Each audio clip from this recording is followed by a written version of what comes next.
So let's give this a few minutes to just go live, and hopefully we have enough people coming in. Yeah, I think the topic speaks for itself, and right now I think the most important thing is that everyone figures out how to just remain calm and be well prepared about what's gonna be what it's gonna be like, especially in the months to come, right? It's going to be very, very different. I'm sure a lot of people have not experienced something like this before.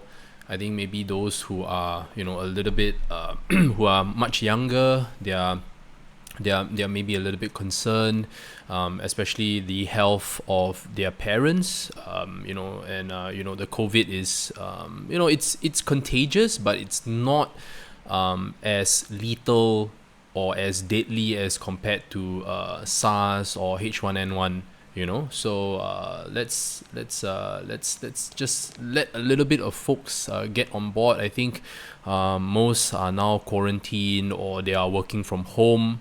So I'll do what I can to value add to you guys, because I've been through this before, and my life has always been a challenge. It's never been smooth sailing. So yeah, this episode will be listening to you guys. What do you guys? How do you all feel? How's your situation in your country? And obviously, I'll be sharing how Singapore has been handling it as well. And everything is just done from just connecting and just speaking with each other. So right now, I think we are having cases coming in, especially in Singapore. I mean, in Singapore, we don't have any mortality from what I understand, which is pretty amazing. But because we are still allowing certain routes of travel, we don't have an outright travel ban, but there are restrictions to the routes that an individual can take to and from Singapore. Now, the ban has happened for Singapore to Malaysia, where Malaysia has actually cut off. I think for the next 2 weeks, it's a complete lockdown. So no in and out for Malaysia. Anyone who wants to go into Malaysia, and any Malaysian who wants to come in. I think the last time that they were allowed to come in was, I think, 2 days ago, right? And they would have to find accommodation the moment they reach here for at least the next 2 weeks, and they are not allowed to leave. They're not even allowed back into Malaysia, if they're working. So a lot of them are scrambling to find accommodation, buy pillows and stuff like that. So it's actually pretty frantic.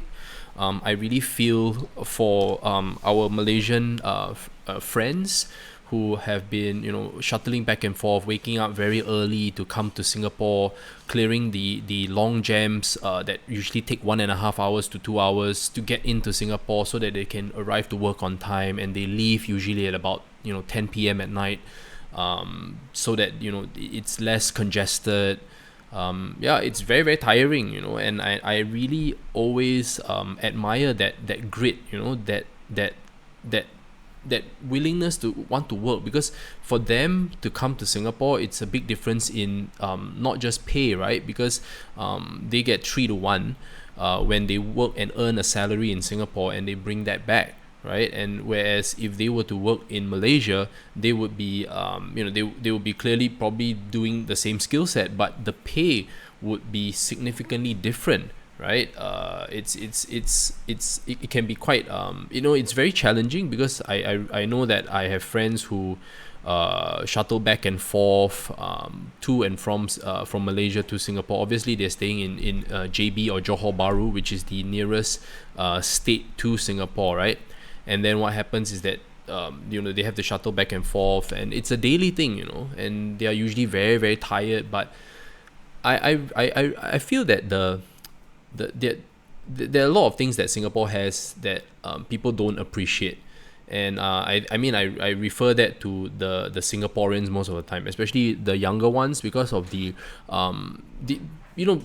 because the younger folks, right, the younger generation, they don't have to worry too much because their parents tend to already have a fixed income. It's not as challenging, whereas the folks who have lesser, they tend to they tend to be more humble. They tend to be more appreciative about what they have. And these are the things that when you read widely and you start traveling and experiencing what other people have, right, then you realize how fortunate you are. And I think these are the things that personally I took for granted as well, especially when I was younger. I would say that a lot of things I didn't feel that's what can I say?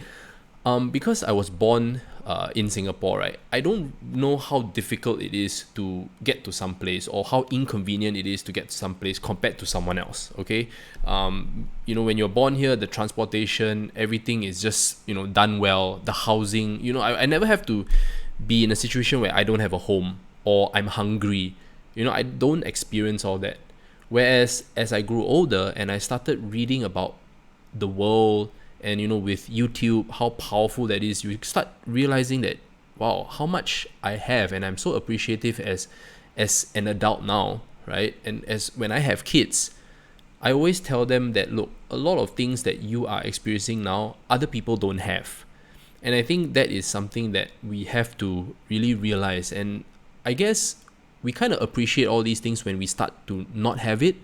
Like, for example, like right now, I'm thankful that we have, we have this ability to communicate through, voice over IP or video over IP, right? Like right now, if I wanted to have a conversation with someone, I could easily go on Skype, I could easily go on FaceTime or whatever kind of video communication tool. And we could start a conversation internationally for very little charge. It's very easy, but right now, it's very challenging, right? If that medium wasn't around, people couldn't connect, right? So right now, I'm thankful that we have that. So like my parents, my wife is Malaysian, by the way, and her whole family is now obviously in Malaysia, and there's a lockdown there, and thankfully, at least they communicate on a regular basis, in fact daily, through FaceTime. So there's always that communication. There's still laughter, there's still discussions. Obviously, I can tell that she's worried about her family, right? Because a larger country would always be more challenging to handle a situation like this, right? Because there's just more people. The congregation would just definitely be more, right? Just by, like, Singapore is a small country, right? We're looking at, I think, maximum 7.5 million, give or take, right? And obviously we are handling it a little bit better because we're smaller, but doesn't mean that we were complacent about it. And I think it's also about being civic minded and civil minded as well. That if you're sick, right, you don't go out. I've been okay. I caught a bug recently, but my bug is for my kid. And my kid goes to preschool. But personally, I've been working from home. So I've been working from home for the past 5-6 years. So to me, if I catch a bug, it's usually for my kids, right? Yes, I do go out, I do meet up with friends occasionally, but I don't hang out in large crowds. I just don't like hanging out in large crowds in general, right? And I don't party anymore. So basically that chance of me getting it is very minimal. And also I have stopped traveling for quite a bit, right? 2 years ago I've been traveling quite often, but then the last year or so I wasn't really traveling, so it was kind of very opportune in that way.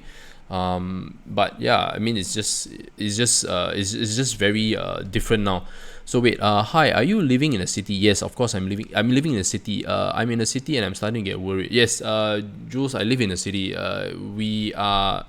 It's a country called Singapore, right? So yeah, definitely I live in a city. So I think right now the most important thing is, don't. I mean, if you're sick, guys, even if you suspect it's a mild flu, having a bit of a dry cough, stay at home. Just come on, man. Stay at home. I still see people going out for large parties, thinking that this is thinking that this is gonna blow over, and they just continue the events and concerts. Yeah, sure, you may lose money for not going to them, but I think your health is more important, and the health of others is also very important. And sometimes, right, even though this virus may seem to be hitting the older generation, the older generation, the older you are, in fact, your immune system is definitely not the best, right? And potentially it could actually kill you, because it causes you to have difficulty in breathing, right? And if you're quarantined and you are not able to get to a medical facility in time for them to provide the oxygen for you, obviously you die, right? And apparently there are also young individuals that have certain pre-existing conditions, right, that cause them to be susceptible to this virus as well. So don't treat this as if it's like some game, guys. It's not a game. It's your life, and it's the life of others, right? So these are the things that you have to just bear in mind. Look, it will blow over if everybody does their part. It's not about me or you. It's about the whole world right now. I was very shocked that this actually spread across the globe. It's everywhere. It's like everywhere, man. And it's very concerning, of course, because the whole global economy is now affected by it, because as you can see, there are lockdowns, there are travel bans, restaurants, retail are not open. You're probably now having a curfew where you only can go out and buy supplies. It depends on what kind of martial law or what kind of law is implemented in your city, country, or state. So yes, it is scary. You see people hoarding basic necessities at this point in time. No one. I mean, look, my channel is focused on investing, right? But honestly, at this point of time, I wouldn't want to speak about or talk about all these kind of stuff, because the most important thing is caring for yourself and the people around you first, right? Until your city or state has kind of contained the situation, right?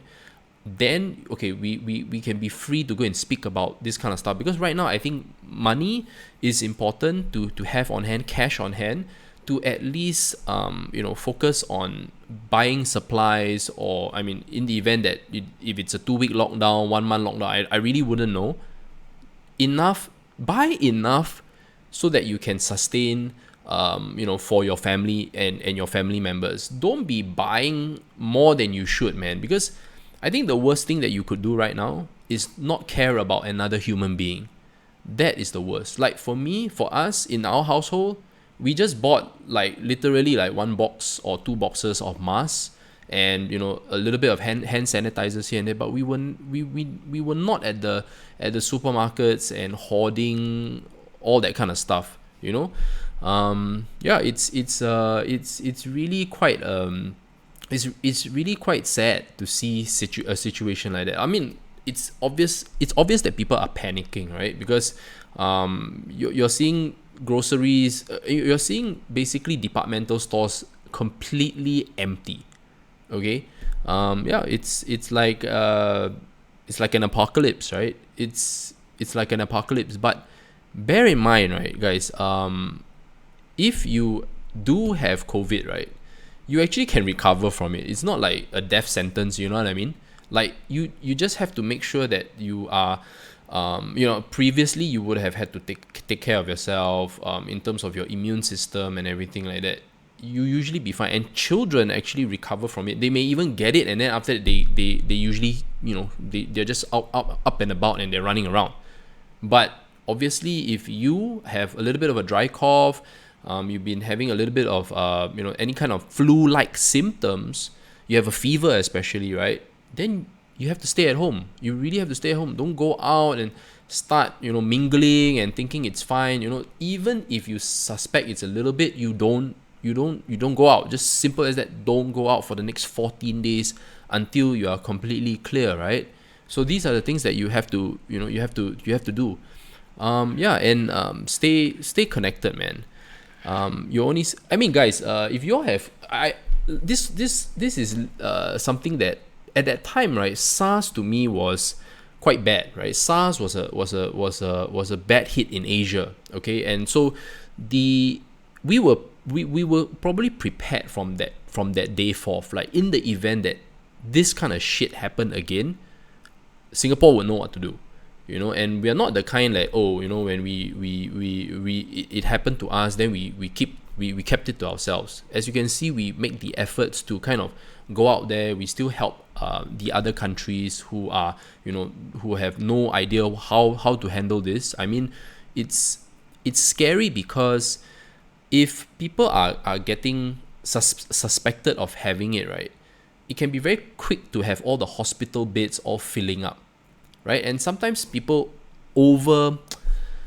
sometimes people over exaggerate the symptoms as well, because there are some people who are more fearful of it when actually they probably don't have it, and end up that also causes a lot of panic in the area, right? And especially now, if there are a lot of old people, boomers in the state, I think it can be pretty scary for the older folks. That's for sure.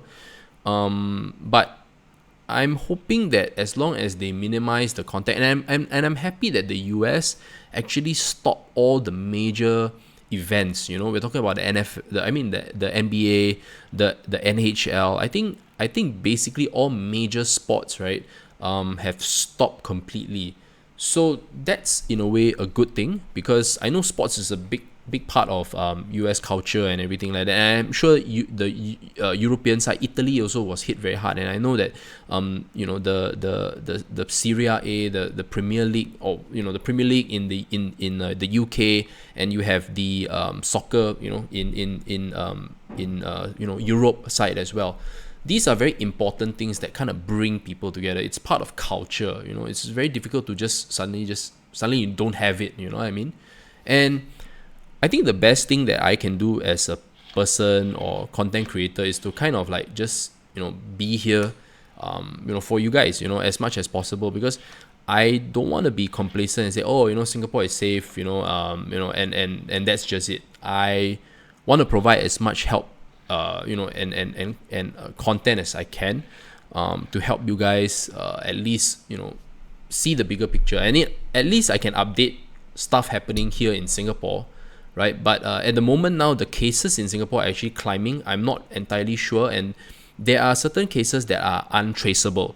So how Singapore has been doing it relatively well is that whenever there's a case, there's a contact tracing, meaning that they will kind of find out where were you, right? There'll be a declaration, where were you, and who do you come into contact with, and where have you been recently. So from there, right, there will be a warning, or at least a notification to that organization. Maybe the person went to a church, or maybe a religious place, or just came back from a certain country, very, very basic stuff, right?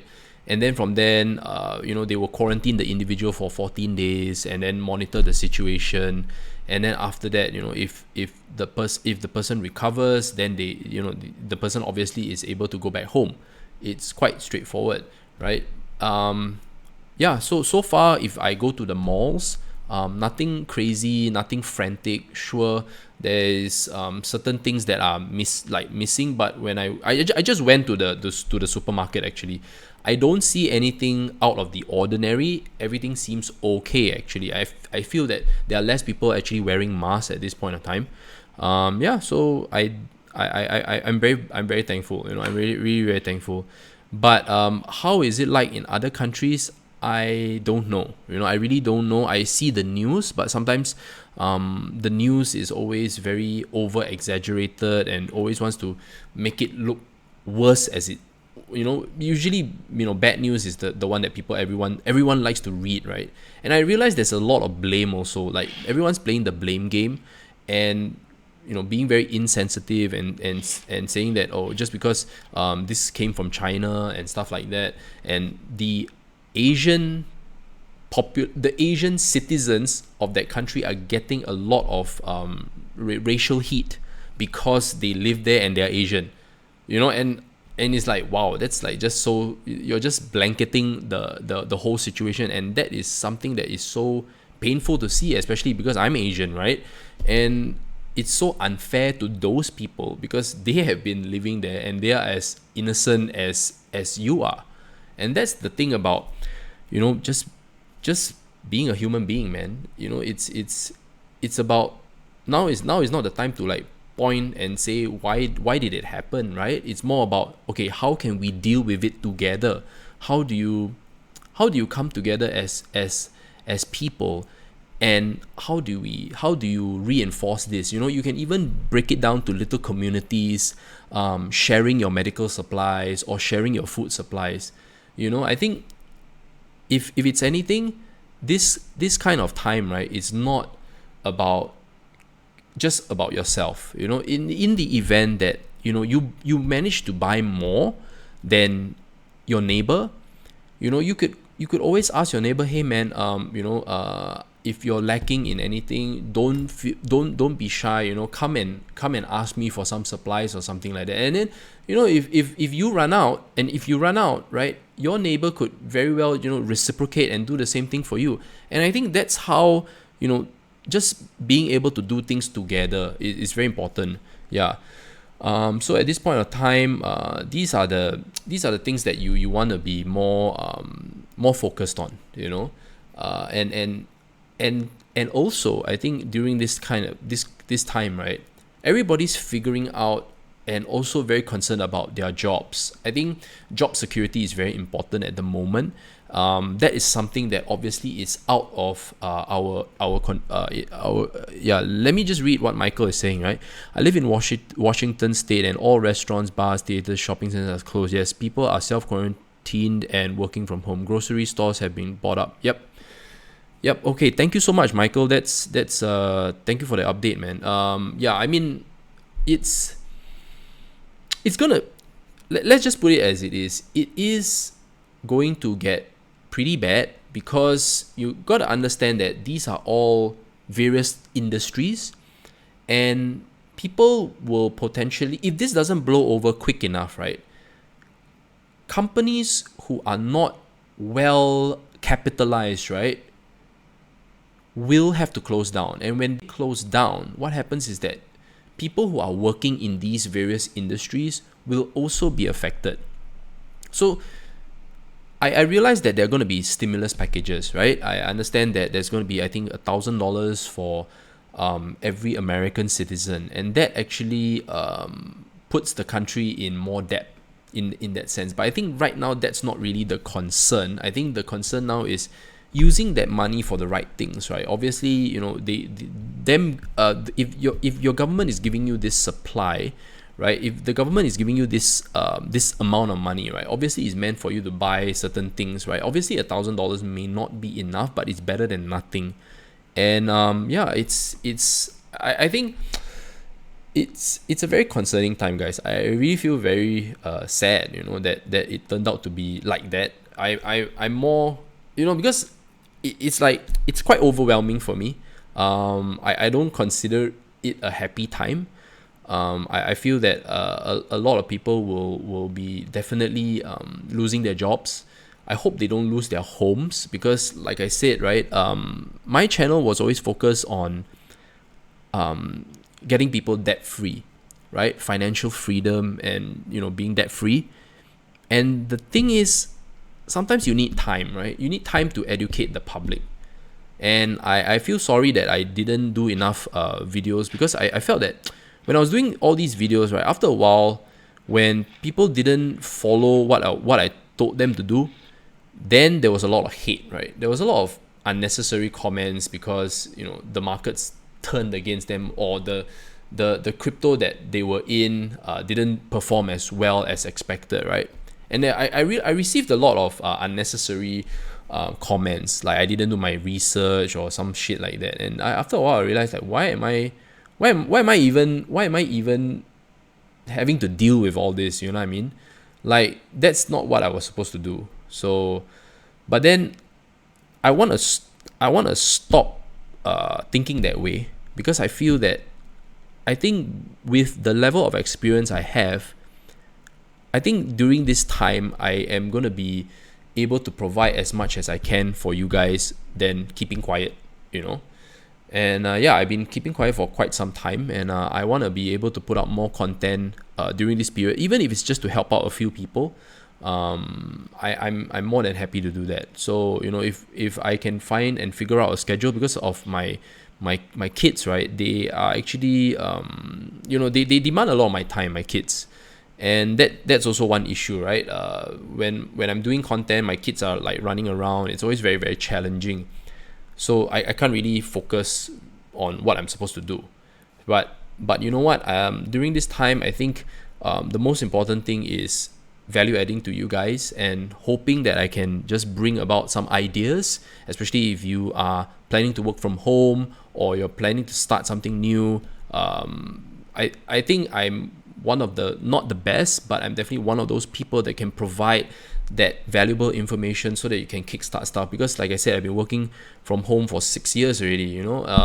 And it's more of like, how do you get ahead, especially with times like this when you don't have a job. And I do anticipate quite a number of people that they're going to lose their jobs, and they're going to be, you know, like, what do I do now? You know, they've, you know, and we're talking about people who are just doing what they're supposed to do. You know, they wake up every day, they go, you know, they go to their jobs, they commute to the jobs, then they come back. You know, it's really like that. It's so simple, but then again, even that basic simplistic thing is going to be taken away from them.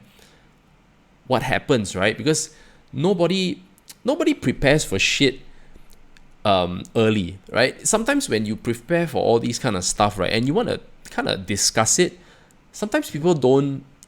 Sometimes people think you're crazy. Like when I say financial freedom, right, it was not because I want you to be financially free. You can be financially free to enjoy your life, of course, to enjoy, to have an upgrade in your life. But my rationale for you to be financially free was so that in the event that something like this happens, right, you don't lose your home. You know, you still have a home to stay, but at least you have time to figure stuff out. You know, you have enough liquidity to kind of, you know, to tide through this period of time. You know, and I think the most important thing is, like for me, like I learned to kind of not overspend. You know, I kind of kept my spending very, very minimal, even though I was making money. And even and basically when I wasn't making money, I wasn't really spending a lot either. You know, that kind of stuff. And it's just being prudent. It's just being prudent, guys. It's not that you don't want, it's not that you cannot enjoy life. I have steaks too, man. I have you know, foie gras and, you know, omakase and stuff like that. But do I have to have it all the time? I don't. You know what I mean? Because majority of the time, the funds are always for my kids, obviously, and you know, spending time with my wife, my parents, and stuff like that. That's kind of like the main focus.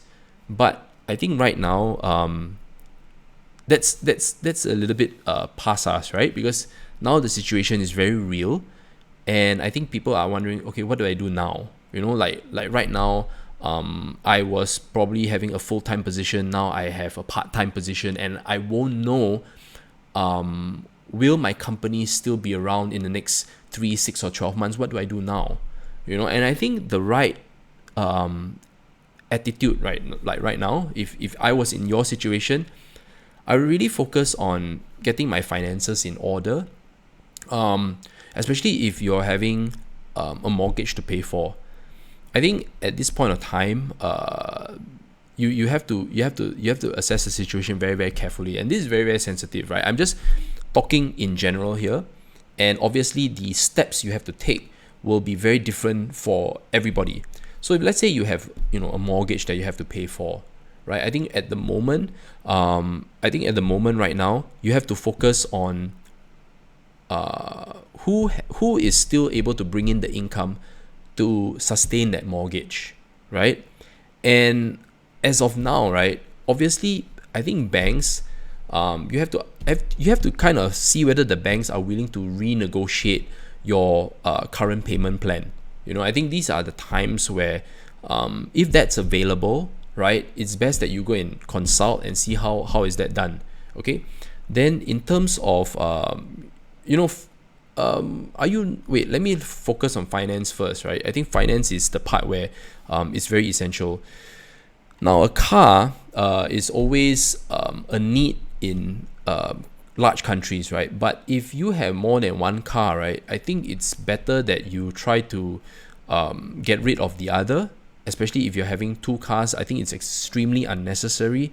Unless for some reason you need two cars, sure. And of course, if the car is on a very minimal loan, then it's okay. I think it's fine. Let me get some water, guys.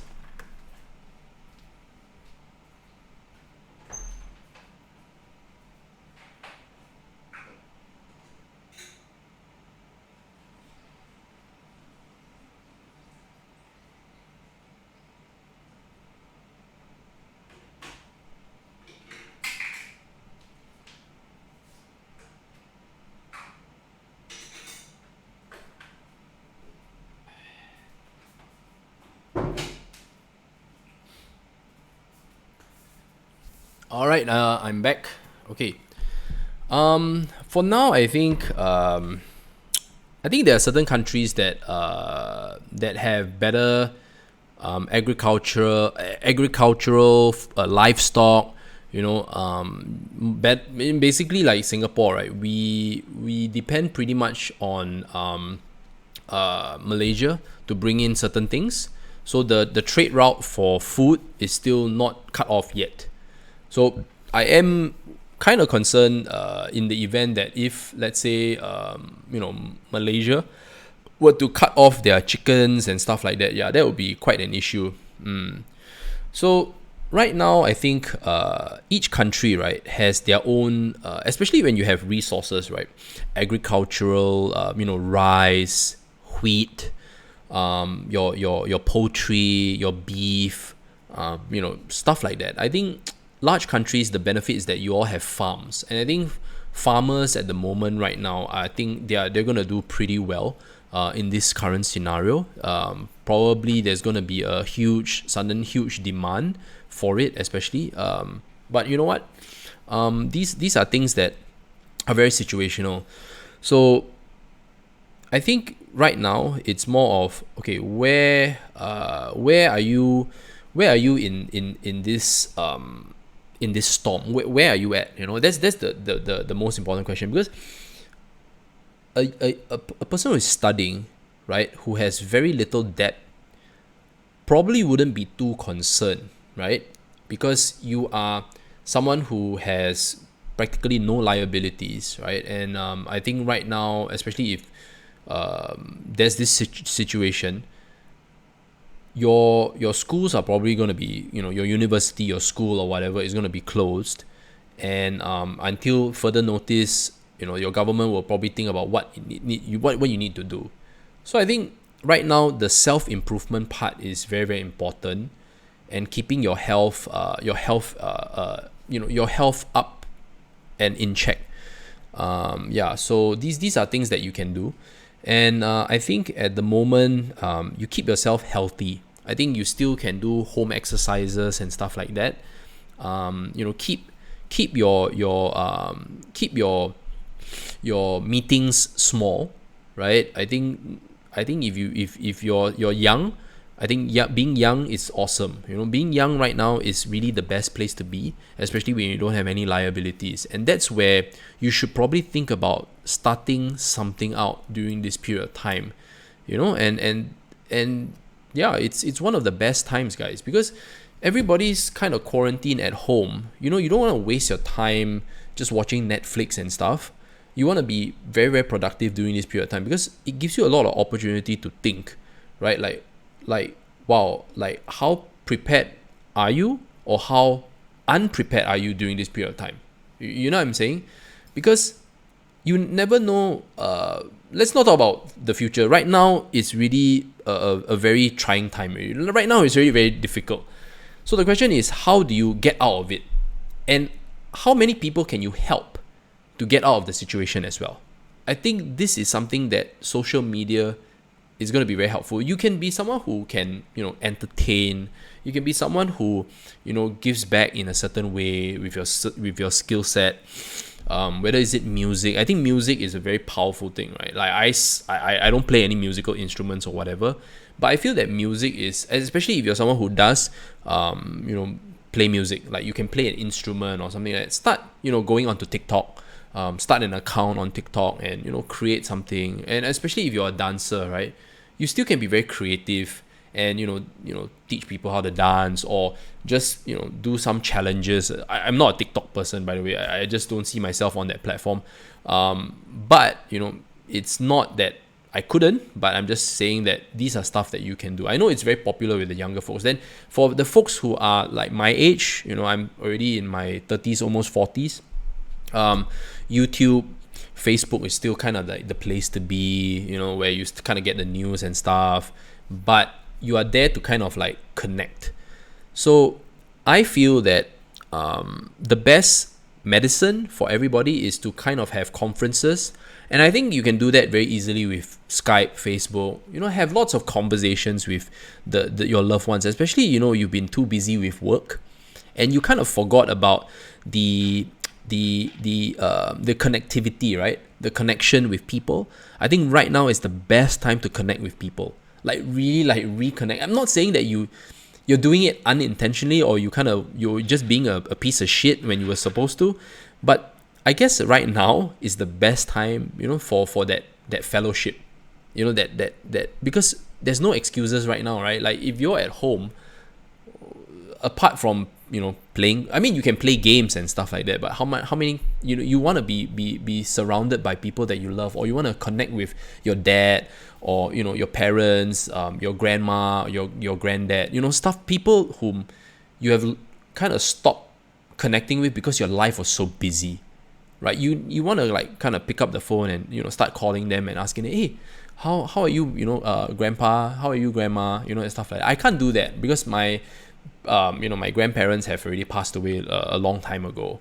The only surviving grandparent that I have is my mom's mother, right? So that's like the only living but I'm just saying, stuff like that. This is very, very simple things. And I think right now,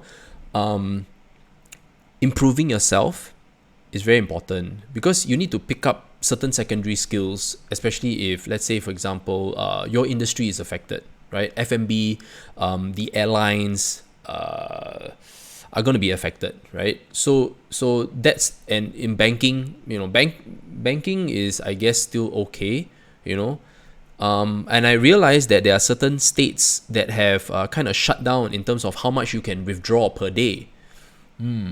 So that's a concern, right? So the reason why we are, I guess, in crypto, because we want to be able to control the funds. And I feel that when the Feds actually reduce the interest rate to 0, savers will be punished big time. And it's like literally like, if you want to put money with us, you have to pay us so that we can hold your money, right? And not only that, right now, you are not able to withdraw a certain amount because I guess they're worried that, too many people start withdrawing and there's not enough, obviously there's not enough money, right? Everybody's just keeping cash. So, that's already about to happen. I think it's probably happening across a number of states and cities. The only question is, who wants to be honest about it, right? Yeah, so that's all happening right now.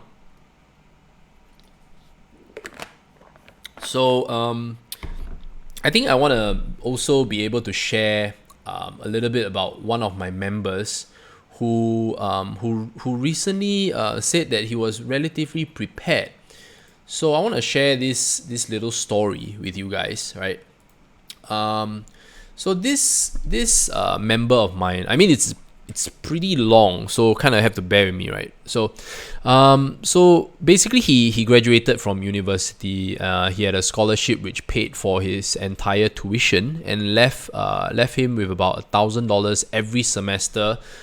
So it's about 3K extra a year, which isn't much, right? So he comes from Dominican Republic. Okay, he comes from the Dominican Republic, and he's someone who. Let me just shift this here so I can kind of read it so that it's like in front. So he's now studying, I think, in Miami, right? In his second year, he started an internship, And for the major of the internship were pretty good. It was paying him about $15 to $17 US an hour. Working full time, he was making about 2K a month after paying Uncle Sam his taxes. He had okay, so I'll read it from his point of view. I think it's easier.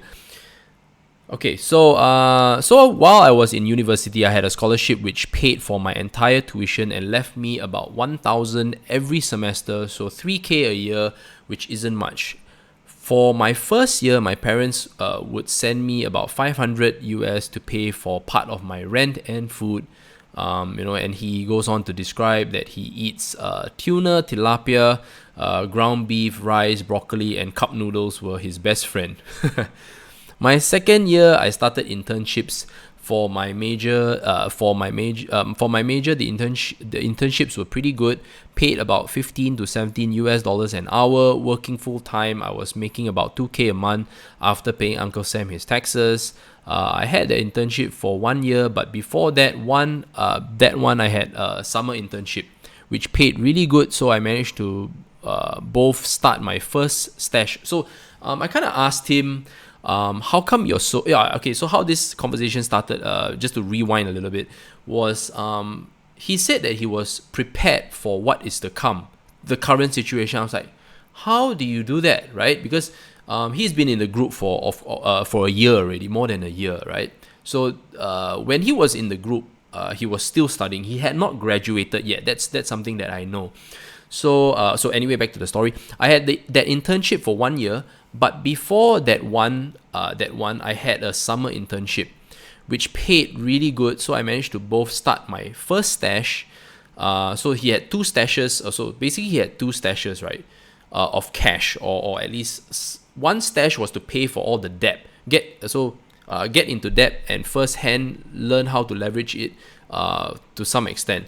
So credit card debt is a must for a hormone-infused university student. I did a crazy NYC trip with my girlfriend at the time. Great time, cost me some money. But regardless, I learned how to leverage it and pay no interest on it, and how to extend the zero interest on this card. So I basically took the trip and paid for it 3 years later with no interest. Okay. Like, I legit paid for it the other day. Okay, so after my 1 year internship is done, I instantly got an offer for full-time, bumping me up to 3K a month post-tax. This was last year during my final year of university. At this point, I have kept my spending to the exact same as I always have, with the exception of my car. I had to change it and could not get a lease for the same price, so this went up an extra $150 a month, but compensated with having lower insurance rate. So after a bit of shipping, it ended up being a delta of $120 more a month. But fuck it, I'll take it as it's a much nicer car. That stayed relatively the same. Keep in mind, my spending as of my last 2 years in uni has always been below 2K a month. That's actually a lot, I guess. But I guess because with rent and a car and going out and stuff, I guess 2K is I pretty reasonable. So the breakdown: rent is $900, random shenanigans of $200, $50 on the weekend, and then sometimes some weekends are not going out. $150 to $200, for the food, car and insurance, $500 rounded up, bills $200, total up is about 2K. This to date, anything above that, I put it into the following. My checking account remains at all times minimum 4 to 5K balance, just in case I need cash quick to pay credit cards. Roth IRA account $200 per month, savings $100 per month, stock stash $100 per month, crypto stash is $200 per month. These are all based on what he does for his investments, by the way. So the remaining balance just floats. I use it for gifts, inviting family or friends to lunch. Basically, give it away. I want to double the amount I put into my Roth this year and increase cash flow so I can invest in real estate, rental properties. What helped me do this?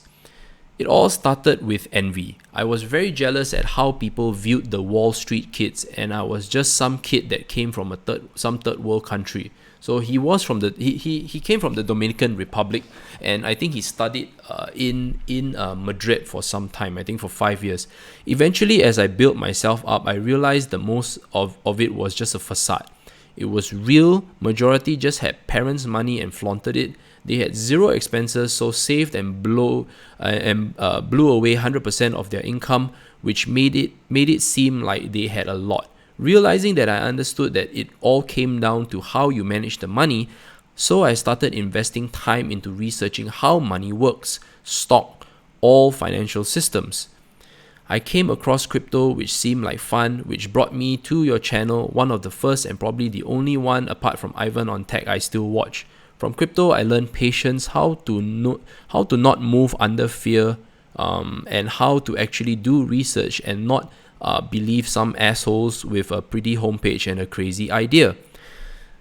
Post crypto, I got more involved in the regular markets, just index funds, S&P 500, simple things that didn't want to touch stocks since a 12-year bull run just didn't seem historically right to me. Didn't leverage much into it. Now I am buying slowly, cost averaging, but 4 months ago got into e-commerce since starting an online business with little to no overhead seemed like the best idea, and here we are today. Yeah, so the main people I follow are for financial education: Graham Stephan, Tony Robbins, Gary V or Gary Vaynerchuk, sometimes Grant Cardone, and sometimes Robert Kiyosaki, and of course myself. Right, so I think so his routine. So let me share a little bit about his routine. I don't do much reading, honestly, but I do listen to a lot of podcasts. Gym 5 times a week. Okay, without this I go insane. Stay away from fast food. This destroys energy levels, makes you sluggish, and lowers immune system. Coffee 9 a.m. to 2 p.m. Coffee is my life.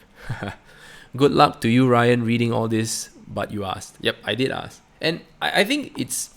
It's very inspiring for someone this young to know and to be able to know and do so much. I think this is something to learn from our friend Ins, right? He has been part of the group for some time, and I'm very appreciative. Like I said, when I grew my community, it's really about getting to know people, right? And I think it's always about educating people around me, and especially when I get the joy when they have I was able to rub off a little bit of something of what I had to struggle through, and I kind of helped them out. And this is kind of like why I do this, right? It kind of gives me that energy, because I too feel tired. In fact, I feel tired pretty much every day because of my kids, right? But I don't feel tired when I do content, and I don't feel tired when I do what I do, which is observing the financial markets and literally just trading and investing. I don't feel tired doing that. But naturally, you have to have a lot of concentration and focus, and I think that's very important. You don't have to be working 8 to 12 hours a day. I think if you are very productive in a couple of hours, then just use those couple of hours to be really, really productive, and then you have practically most of your day being able to do a lot of self-reflection, exercise, focus on your diet, your food, your family. This is something that's very, very important, and I think people have to kind of wrap that around, because right now, if you're not able to go to work, right, you are going to be requiring yourself to be more focused and plan a little bit better, because right now you don't have to go to work and pretend that you're working, right? You're going to be working from home, right? And there's a lot of distractions at home. Your gaming console, the YouTube videos, stuff like that. A lot of distractions. So try to be more focused and identify what you want to do. Like I said, I will personally be putting out more content, and I hope that whatever content that I put out will just gradually help everybody. And hope to see you guys on the next live stream, guys. Take care and be safe.